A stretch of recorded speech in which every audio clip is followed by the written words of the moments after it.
In 15th century Florence, a man watching the collapse of Italian city-states wrote words that would scandalize the world for centuries. It is better to be feared than loved, if you cannot be both. 500 years later, we recoil from such statements, raised as we are on the mythology of unconditional kindness. Yet Niccolò Machiavelli's observation cuts to the heart of a profound truth that our culture refuses to examine. Kindness without boundaries is not virtue, it is weakness disguised as morality. The modern world has created what we might call the kindness trap, a cultural belief that being good means being endlessly accommodating, perpetually available, and chronically self-sacrificing. We are taught that setting boundaries is selfish, that saying no is mean, and that protecting our own interests makes us somehow less noble than those who give themselves away piece by piece. This is not wisdom. This is psychological manipulation masquerading as spiritual teaching. Before we explore this uncomfortable territory together, I encourage you to subscribe to this channel. We examine the cultural forces that shape human behavior, often revealing truths that challenge our most cherished assumptions about virtue and strength. Dr. Harriet Bryker, who spent decades studying what she called the disease to please, discovered that chronic people-pleasers suffer higher rates of depression, anxiety, and burnout than those who maintain clear boundaries. The perpetually kind person becomes a magnet for those who would exploit such kindness, creating relationships based on extraction rather than mutual respect. The very generosity that seems so virtuous becomes the mechanism of their own destruction. But the problem runs deeper than individual relationships. A culture that valorizes limitless kindness creates what psychologists call moral licensing, the unconscious belief that being nice grants you immunity from being strategic, strong, or self-protective. The kind person feels guilty for having needs, ashamed for setting limits, and selfish for pursuing their own goals. They mistake self-abandonment for selflessness, emotional exhaustion for spiritual refinement. Machiavelli understood something that our therapeutic culture has forgotten. Virtue without power is ineffective, and power without virtue is dangerous. True goodness requires the ability to enforce boundaries, the strength to protect what matters, and the wisdom to distinguish between those who deserve your kindness and those who would abuse it. The person who gives everything to everyone ultimately has nothing meaningful to offer to anyone. Consider the parent who cannot discipline their child for fear of being disliked.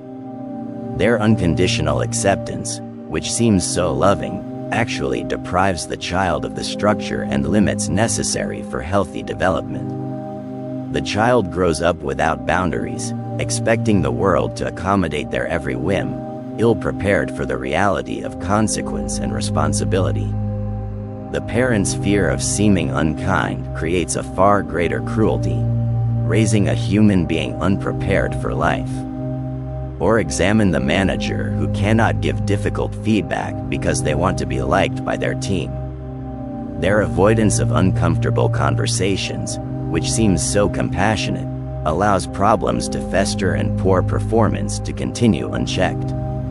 Eventually, the entire team suffers because one person's need to be perceived as kind prevented them from being truly helpful.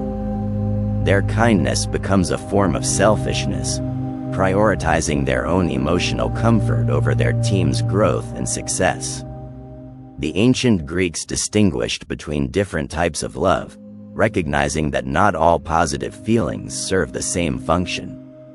Agape was unconditional love, appropriate for the divine realm. Storge was natural affection, fitting for family bonds. But philia was chosen love based on mutual virtue and respect. Love that included the willingness to challenge, correct, and sometimes oppose the beloved for their own good. Modern culture has collapsed these distinctions, demanding agape in relationships that require philia, creating confusion and dysfunction in its wake.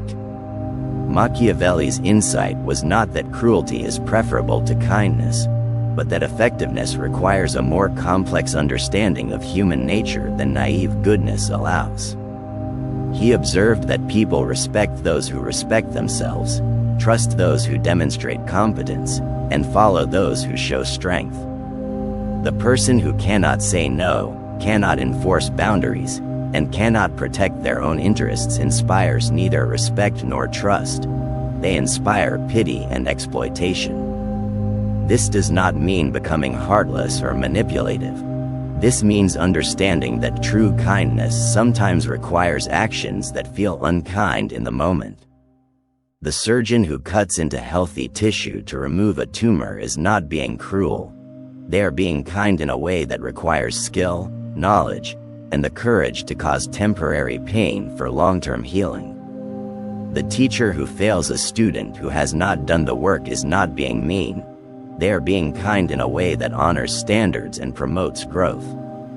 Dr. Henry Cloud, who has studied boundary setting for decades, found that people with clear boundaries actually give more generously than those without them.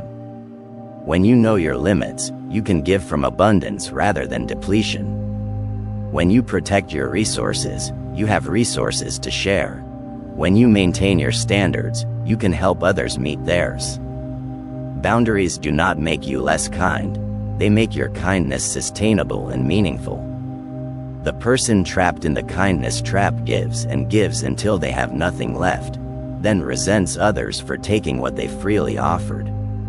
They say yes when they mean no, then blame others for their overcommitment. They avoid difficult conversations, then wonder why their relationships lack depth and authenticity.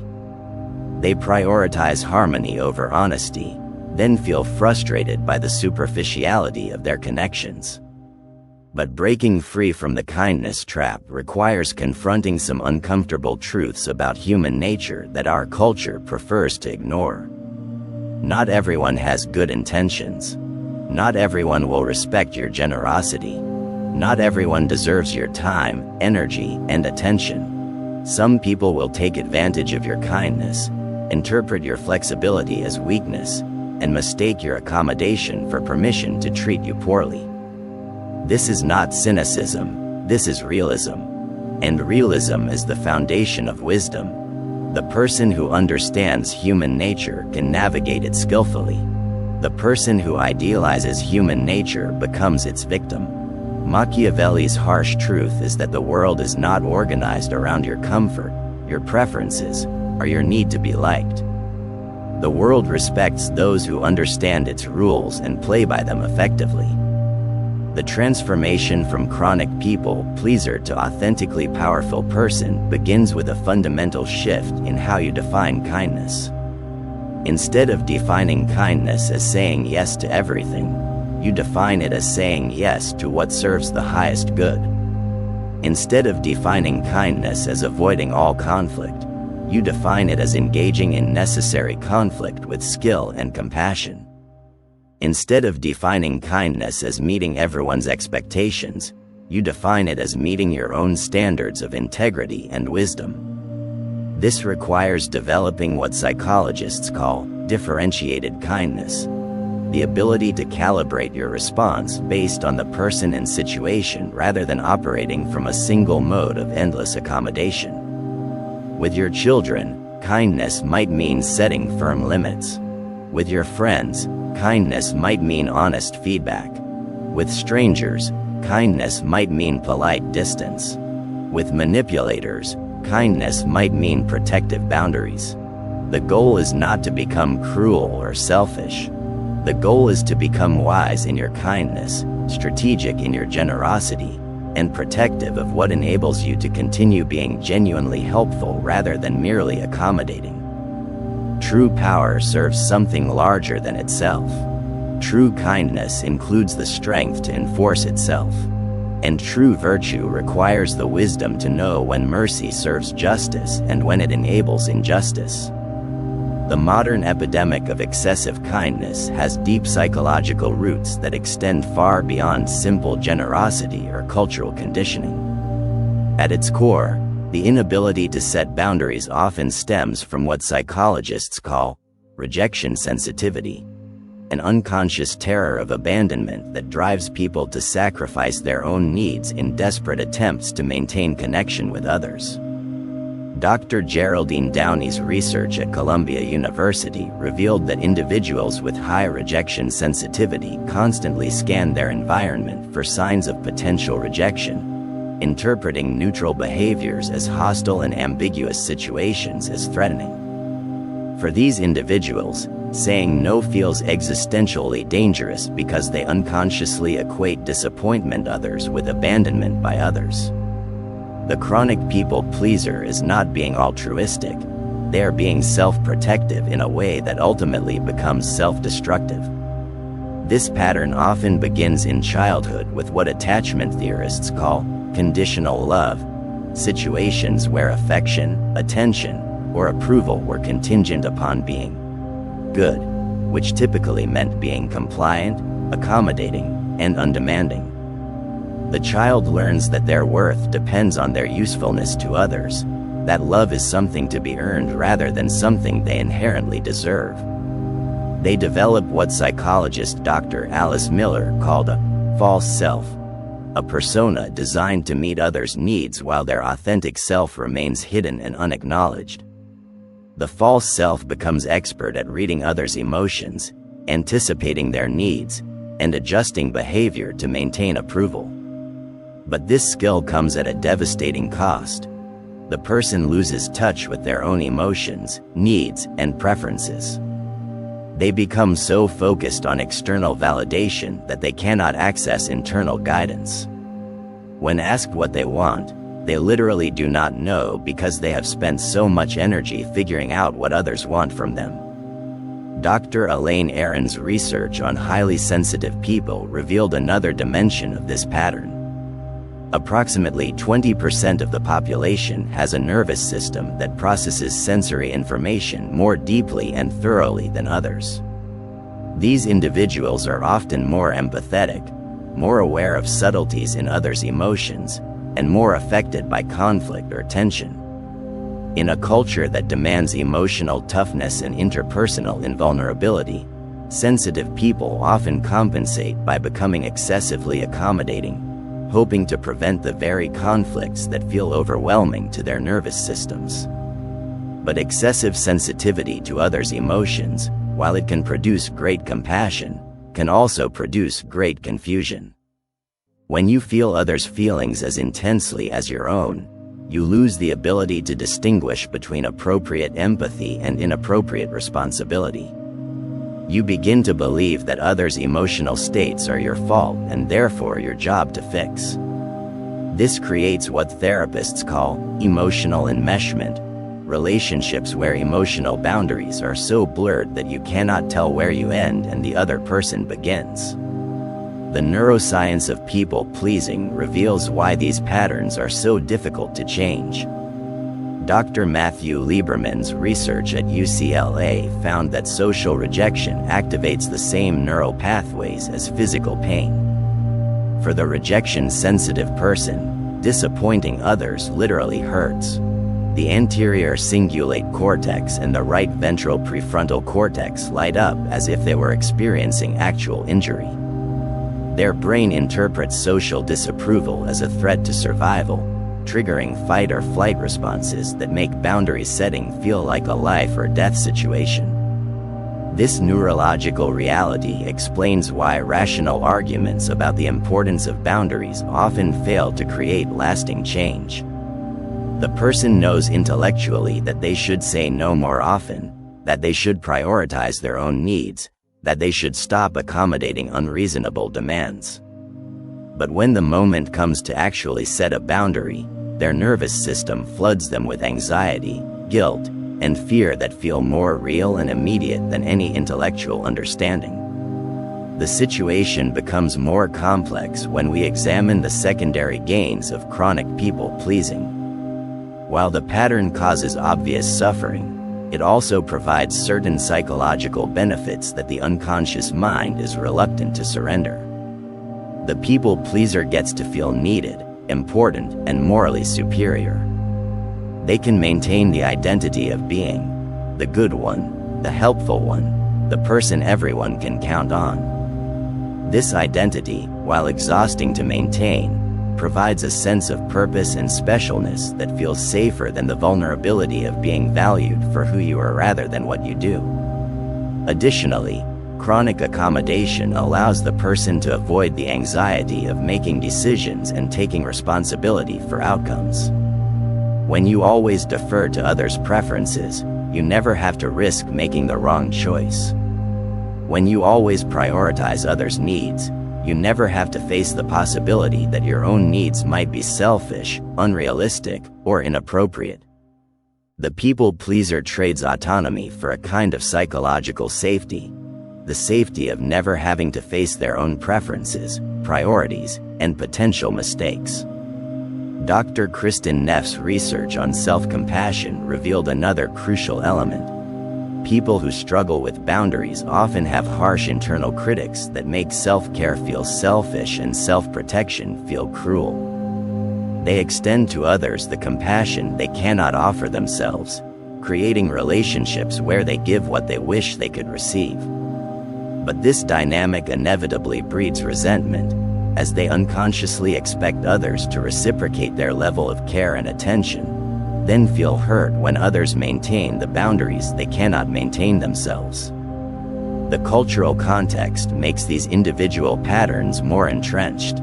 We live in what sociologist Christopher Lasch called the culture of narcissism, a society that simultaneously demands endless self-sacrifice, particularly from women and caregivers, while celebrating individual achievement and self-promotion. This creates a double bind where being too kind is seen as virtuous, but being not kind enough is seen as selfish. The person trying to navigate these contradictory messages often defaults to overgiving rather than risk being seen as inadequate. Social media amplifies these dynamics by creating unprecedented opportunities for comparison and performance. The curated presentations of others' lives make everyone's private struggles feel uniquely shameful. The people pleaser sees others apparently effortlessly maintaining boundaries and assumes they are somehow defective for finding it difficult.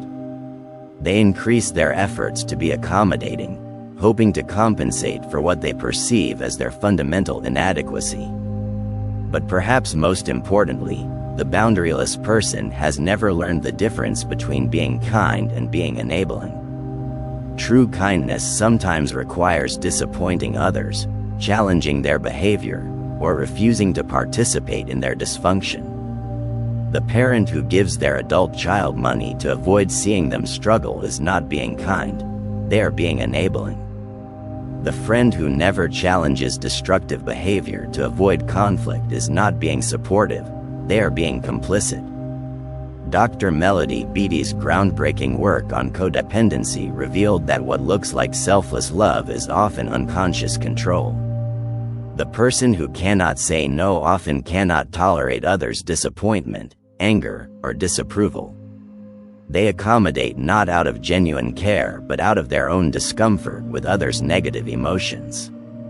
They give and give not because others need so much but because they need others to be happy with them so desperately.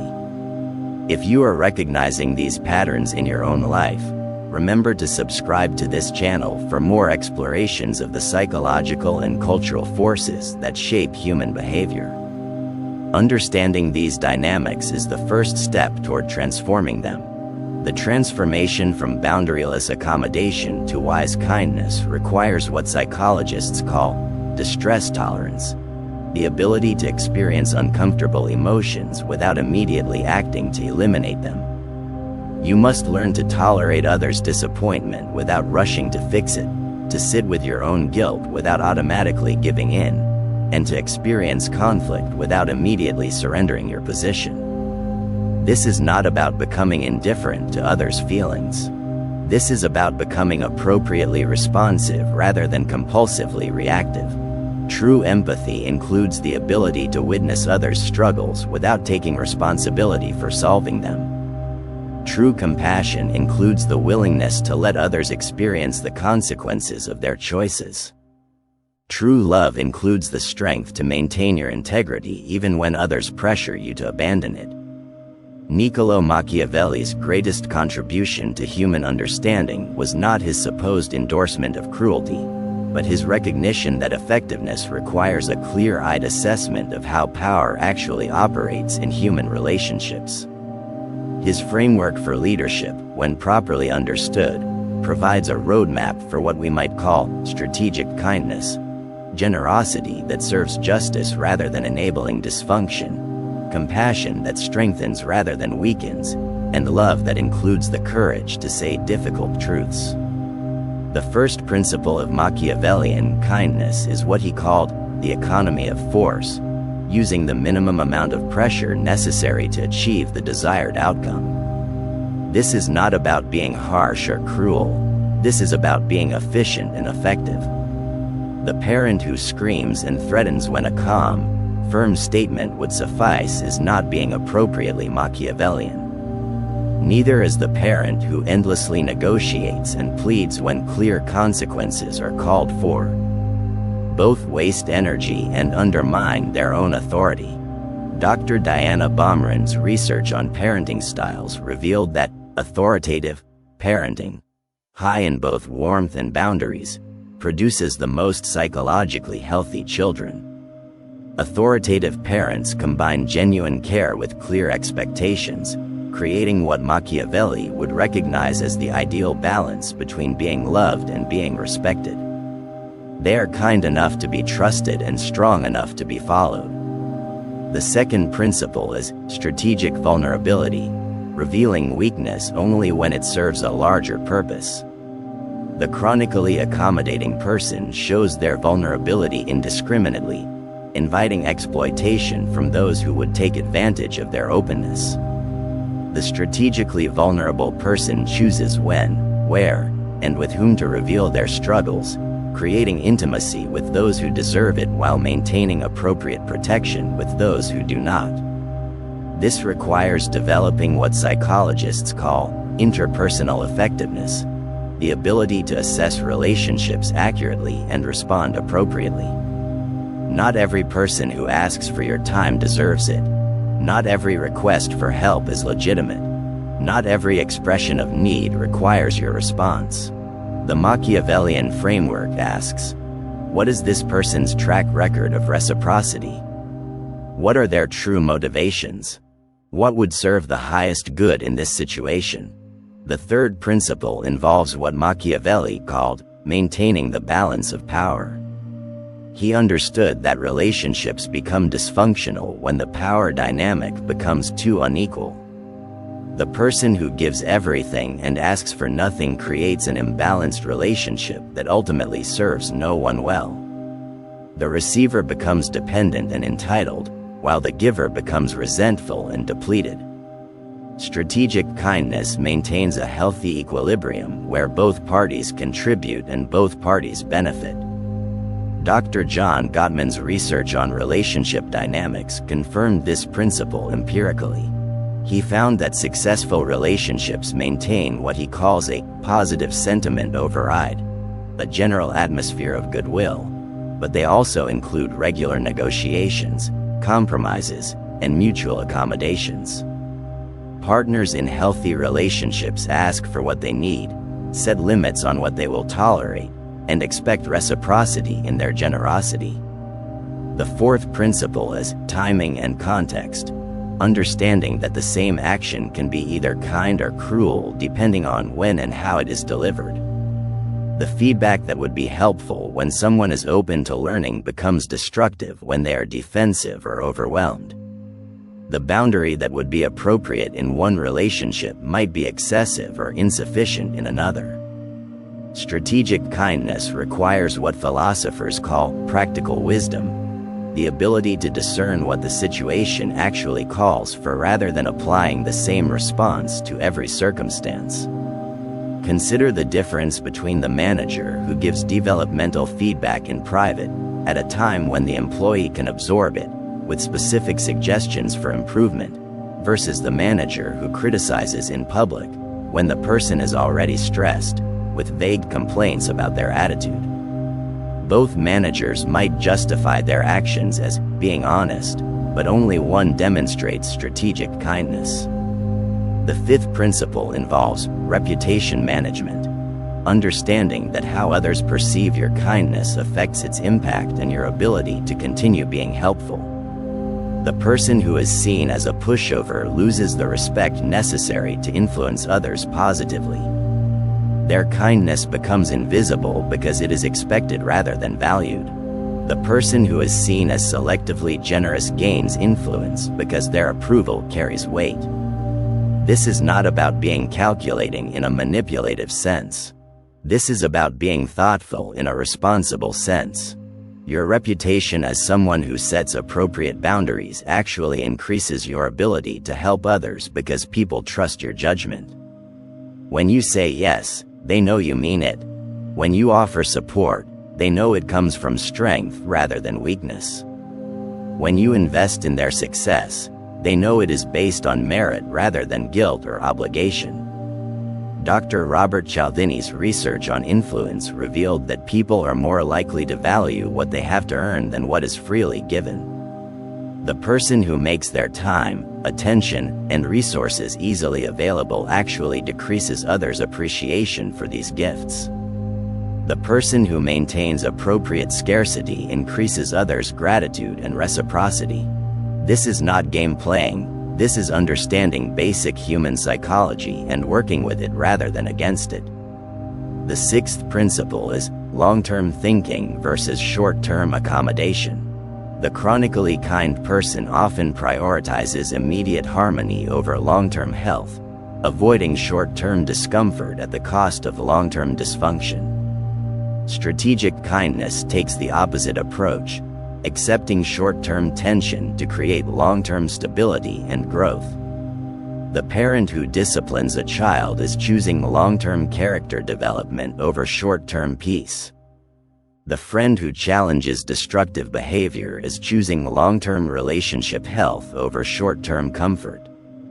The leader who maintains standards is choosing long-term team effectiveness over short-term popularity. In each case, what appears harsh in the moment serves a larger kindness over time. The seventh and final principle is self-preservation as moral obligation. Machiavelli understood that leaders who do not maintain their own power cannot continue serving those who depend on them. This principle applies beyond formal leadership roles to anyone who takes responsibility for others' well-being. The therapist who burns out from overwork cannot help their clients. The parent who depletes themselves trying to meet every need cannot provide stable care.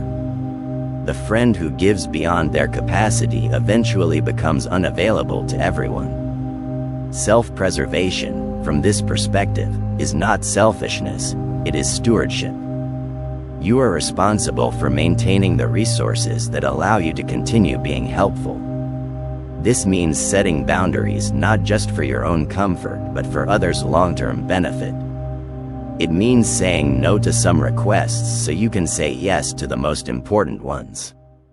It means taking care of yourself not as an indulgence but as a responsibility to those who depend on you.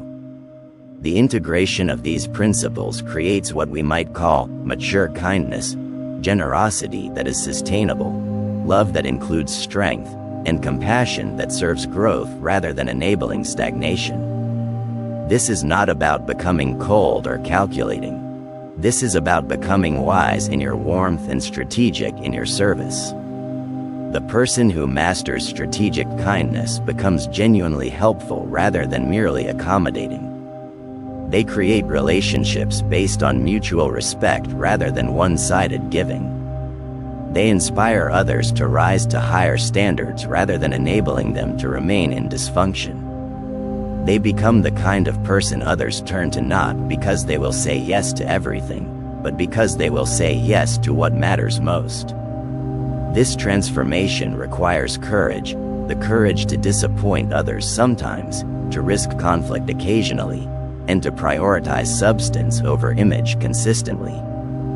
But it also requires wisdom, the wisdom to know when kindness serves justice and when it enables injustice, when flexibility serves growth and when it enables stagnation, when accommodation serves love and when it serves fear. The goal is not to become Machiavellian in the popular sense of being manipulative or cruel. The goal is to become Machiavellian in the true sense of being effective in your goodness, strategic in your service, and wise in your love.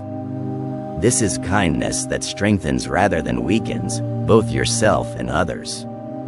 The ultimate test of whether your kindness serves wisdom or weakness lies in your willingness to be discriminating in how you distribute your care, attention, and resources.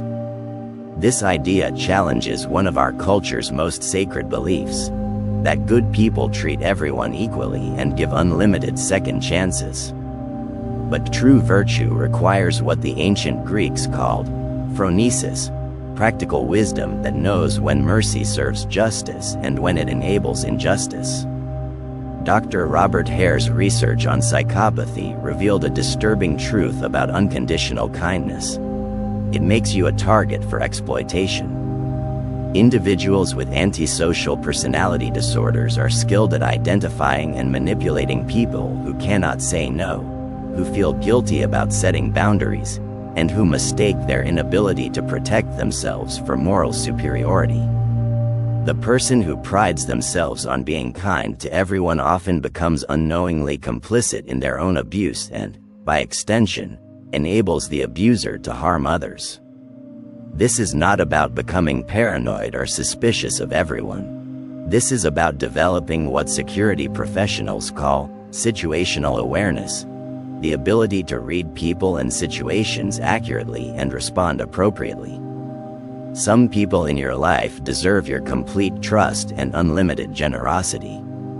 Others deserve polite boundaries. Still others deserve protective distance. Treating everyone the same is not fairness. It is a failure of discernment that ultimately serves no one well.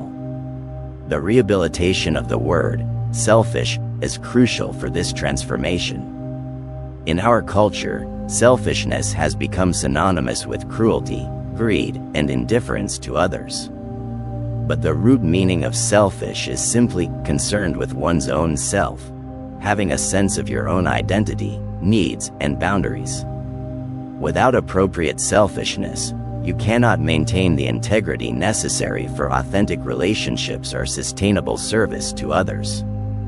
Dr. Kristin Neff's research on self-compassion revealed that people who are kind to themselves are actually more generous and helpful to others than those who are self-critical and self-sacrificing.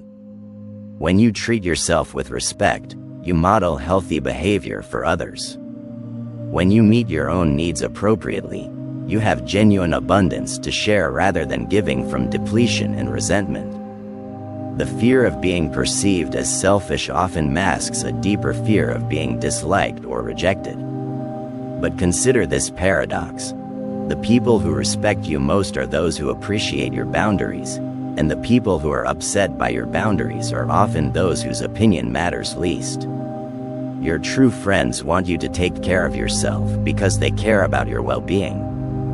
The people who pressure you to sacrifice your needs for theirs are revealing something important about their character and their regard for you.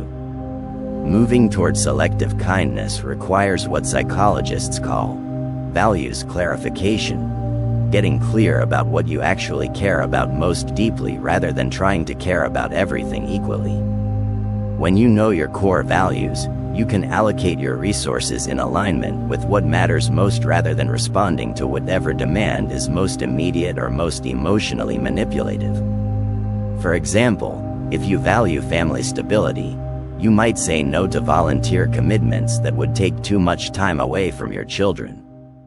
If you value professional excellence, you might set boundaries around social obligations that interfere with important work deadlines.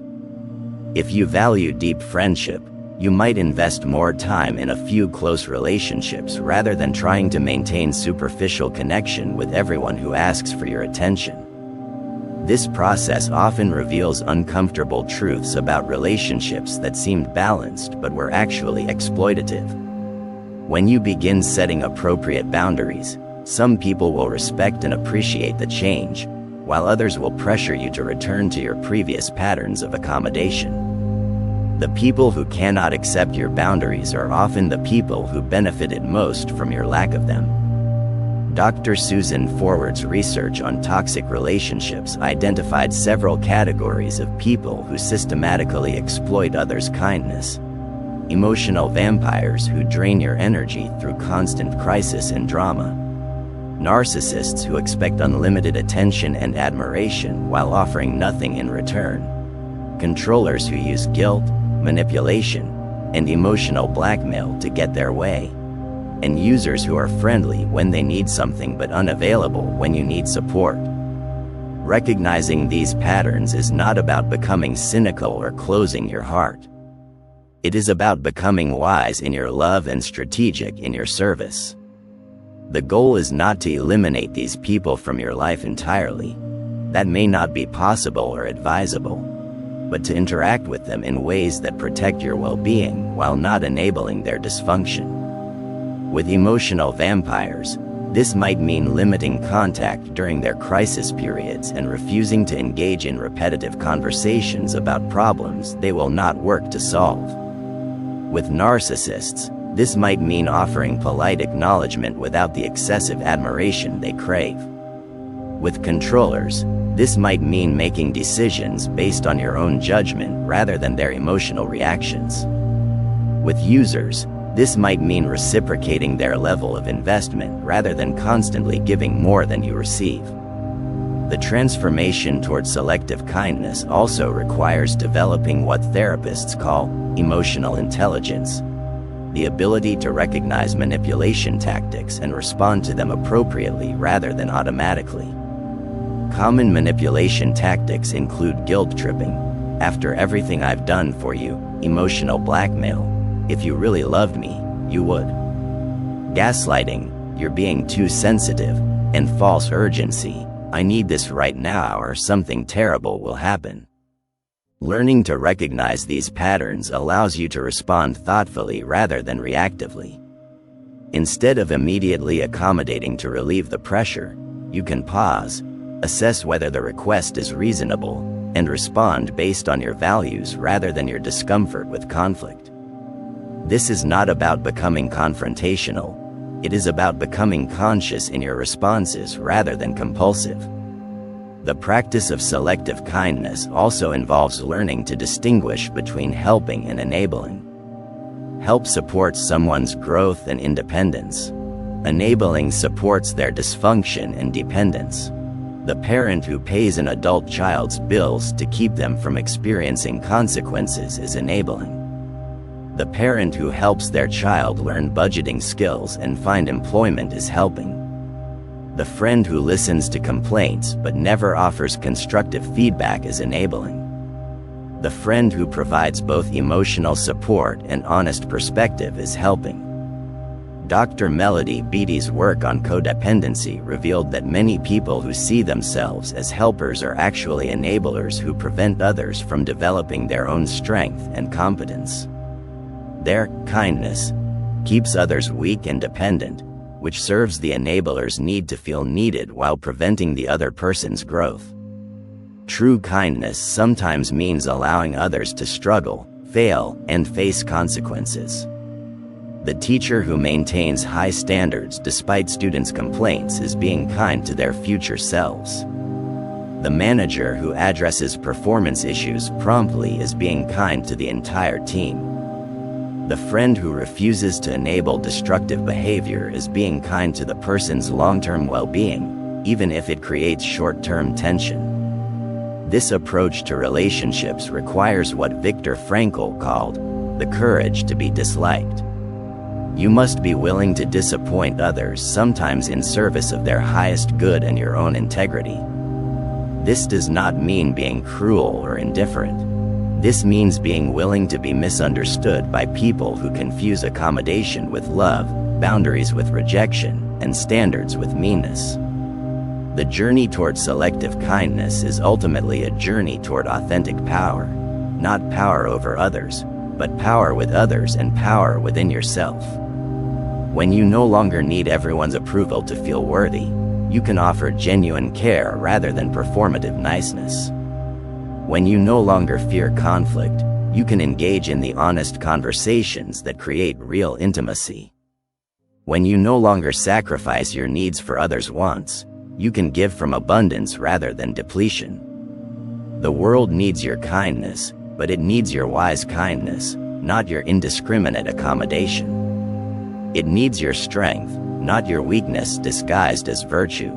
It needs your discernment, not your inability to distinguish between those who deserve your trust and those who would abuse it.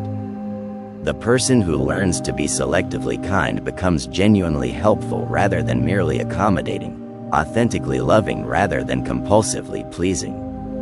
Machiavelli's harsh truth is not that you should become cruel, but that you should become conscious.